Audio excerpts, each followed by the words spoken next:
ചൂണ്ടിക്കാട്ടിയാണ് ക്രൈസ്തവ അവകാശ പ്രഖ്യാപന റാലി സംഘടിപ്പിക്കുക. Kerala vision news, Kozhikode. താമരശ്ശേരി രൂപതയുടെ ഇടയലേഖനത്തിലേത് ഏകപക്ഷീയ വിമർശനമെന്ന് വനമന്ത്രി എ.കെ. ശശീന്ദ്രൻ. ഇടയലേഖനത്തിൽ കേന്ദ്ര നിയമങ്ങളെക്കുറിച്ച് ബോധപൂർവമായി മൗനം പാലിച്ചു. സർക്കാരിനെ വിമർശിക്കാൻ എല്ലാവർക്കും സ്വാതന്ത്ര്യമുണ്ട്. താമരശ്ശേരി രൂപതയുടെ ഇടയലേഖനത്തിൽ മലയോര ജനതയുടെ ദുരിതമാണ് പ്രതിപാദിച്ചിട്ടുള്ളത്. ആ പ്രശ്നങ്ങളെ സർക്കാർ അവഗണിക്കില്ലെന്നും മന്ത്രി പറഞ്ഞു.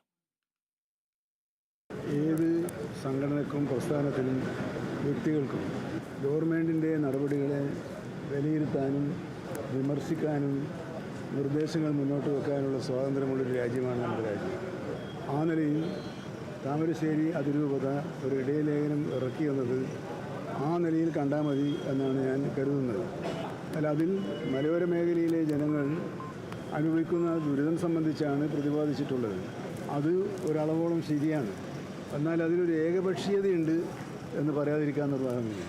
പരിഹാര നിർദ്ദേശങ്ങളുടെ ഭാഗത്ത് വരുമ്പോൾ കേന്ദ്ര നിയമങ്ങളെക്കുറിച്ചും അത് മാറ്റിയെടുക്കാൻ നടത്തേണ്ട ശ്രമങ്ങളെക്കുറിച്ചും ആ ഇടയലേഖനം ബോധപൂർവമായ മൗനം പാലിച്ചിട്ടുണ്ട് എന്നാണ് തോന്നുന്നത്. നാടിനെ മദ്യലഹരിയിൽ മുക്കിക്കൊല്ലാൻ അണിയറ ശ്രമങ്ങൾ നടക്കുന്നുവെന്ന് KCBC മദ്യ